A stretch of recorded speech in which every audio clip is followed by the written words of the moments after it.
Hi, this is Rachelle with Scrapcraftastic, and I am back to work on the ephemera journal. I'm putting just a few finishing touches on it.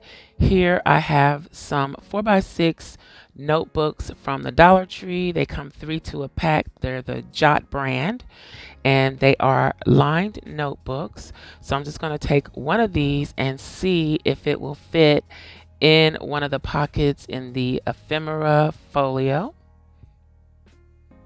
and it does. So I am going to see what I can do with that notebook. And I'm just moving the grass stickers in the vellum pocket we did in a previous video, which I will link in the iCard up above. But I'm just moving those around to make sure that everything is going to fit and every pocket has some goodies in it. So here I'm just flipping through, looking at the pockets and what's in the pockets to see what else I need to do. And I'm going to go ahead and take the notebook out and start getting to work on covering it. So I'm going to choose my paper. I'm using the paper pad by Capital Chic Designs. It was at Michael's. I think they are no longer available. You may be able to find it online at michaels.com. I'm not sure. But I'm going to use this animal print blue with the foil on it to cover this notebook. So here I'm just opening up the notebook and placing it on the paper. I'm going to use the notebook as my measuring guide. So I'm just marking on the pattern paper where I need to trim. And I'm only trimming the height. I'm not going to trim anything off of the width. So I'm lining the paper up with the marks that I made, and I'm trimming off the piece that I need to use to cover the notebook. And I'm dry fitting the notebook on the paper just to make sure that it is the right height. I'm going to go ahead here and do a fold and softly crease the spine area just to make sure, again, that everything lines up.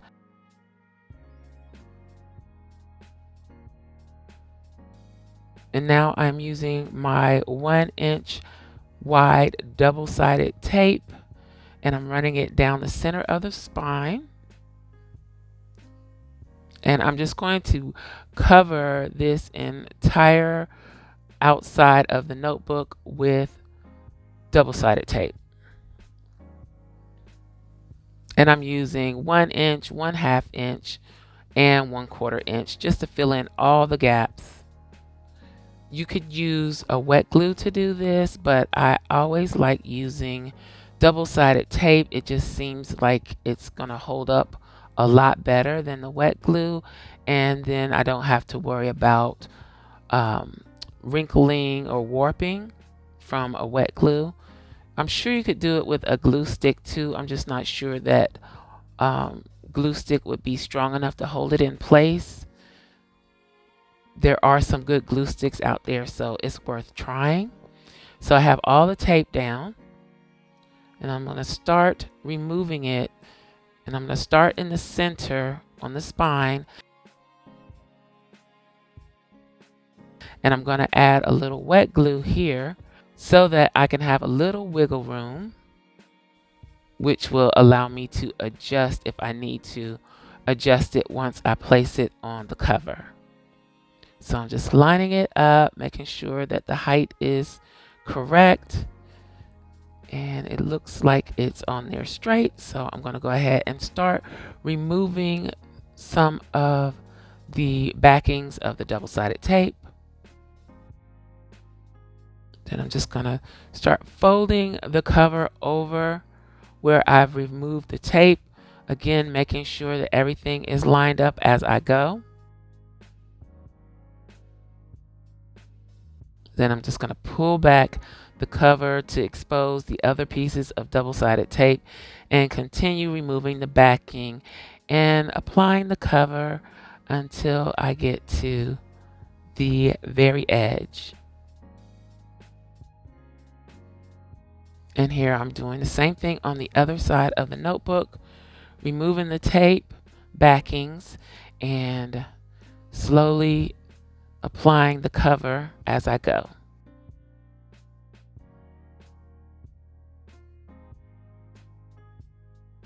So just cleaning up the backing pieces, and this is where we are with the notebook so far.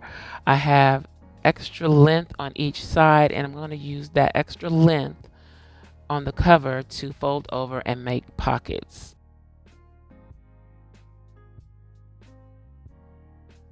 So here I'm using the 1/8 inch double-sided tape to make the pocket. So I'm placing that down just on the pocket area up to where it will fold.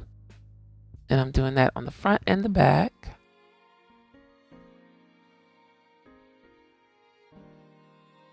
Then I'm just going to line this up on my mat to find the center, mark the center, and I'm going to use a 1.5 inch circle punch to punch thumb pull areas in the pockets.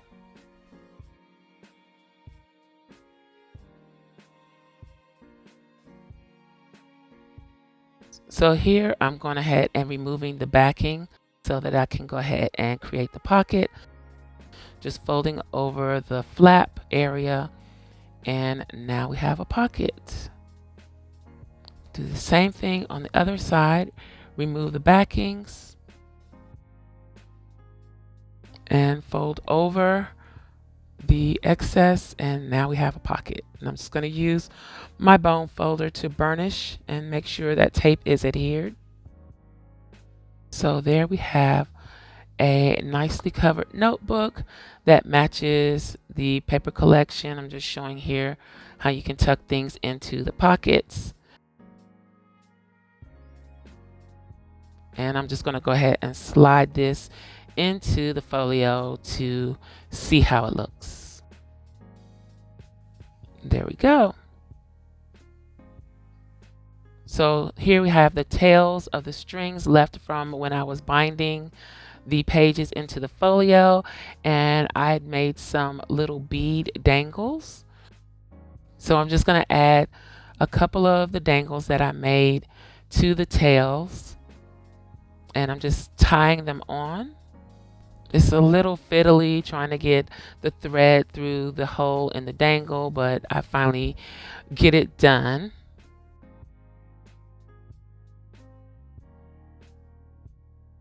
So here I'm just trimming up the excess, and I'm going to make my own little charms to go on the very ends of the tails.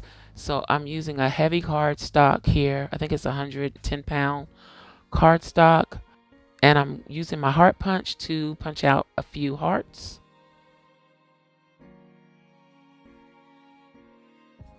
And I'm adding a little glue to the heart.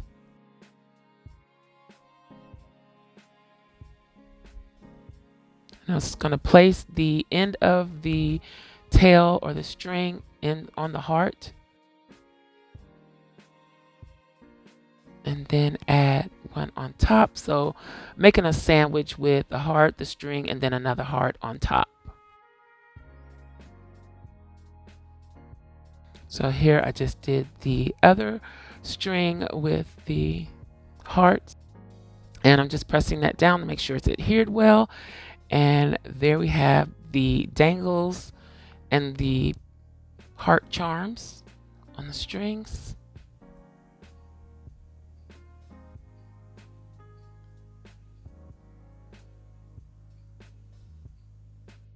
So here I'm just doing another flip through and decide that I want to go ahead and add some Project Life cards. And I'm just going through placing them where I think they look best in different pockets.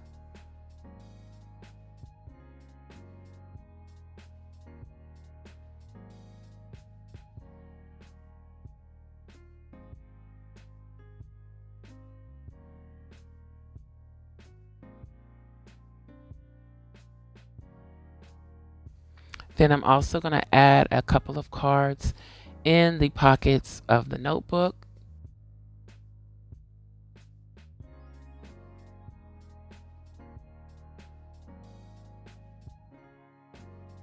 So that is all of the cards added. And here I'm going ahead and trimming the closure seam binding, and I'm just going to add a little wet glue to the tips so that they don't unravel and fray. So that wraps up the finishing touches. I will be back to do a final flip through of the Ephemera Folio. I hope you enjoyed this video. If you did, please give me a thumbs up. Also, make sure you subscribe to the channel and hit that little gray bell so that you'll receive notification each time I upload a new video. Be sure to check the community tab and my stories for updates throughout the week. Also, check us out over at patreon.com/Scrapcraftastic for exclusive content and digital downloads. Visit my other channel, Journal Life's Journey, for craft videos and junk journals. You can find me across social media at Scrapcraftastic. Visit my website and shop at scrapcraftastic.com. If you have any comments or questions, please leave them below. Thanks for watching, and I'll talk to you later. Bye.